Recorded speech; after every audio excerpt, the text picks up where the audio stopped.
కడాయి పెట్టుకొని పోసుకోవాలి. జీలకర్ర వేసుకోవాలి ఫస్ట్, కలిపి మిర్చి తగినంత విన్నావా? వీళ్ళు నోటికొచ్చినట్టు వాగుతున్నారు. నేను ముసల్దాన్నంట, నాది కాకిగోళ్ళంట. అబ్బా, ఇప్పుడు వాళ్ళు ఏమన్నారే? నువ్వు ముసలిదానివి కాదా? నాకే నువ్వు నానమ్మవి, వాళ్ళు పసిపిల్లలు. ఒరేయ్, మీ అన్నదమ్ములంతా కలిసి నన్ను చాలా ఇన్సల్టింగ్ చేస్తున్నారు. ఇప్పటికీ కళ్ళజోడు లేకుండా నేను సూదిలో దారం ఎక్కించగలను తెలుసా? కానీ మనుషుల్ని గుర్తుపట్టలేదు. చూసావరా? నువ్వు ఊరుకోవే.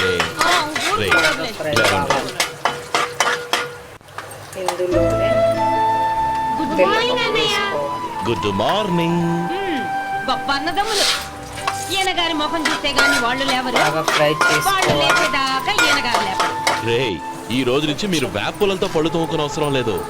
మరి తగినంత ఉప్పు బొగ్గు వేసుకోవాలి. కచ్చిక్తో తోముకోవాలా? ఇప్పుడు ఫైనల్ కాదు నానమ్మా, బ్రష్ పేస్ట్. చూడండి ఫ్రెండ్స్, రేయ్, ఈ బ్రష్ కొత్తిమీర నీకు, వేసుకోవాలి. ఇది నీకు, అంతే ఇది ఫ్రెండ్స్. నీకు. లెండెన్ వెళ్ళి చూడండి ఫ్రెండ్స్, ఒరే గోపాల, ఫైనల్ గా పిల్లలకి ఎంతో ఇష్టమైన ఆ పేస్ట్ బ్రష్ ఎంతరా?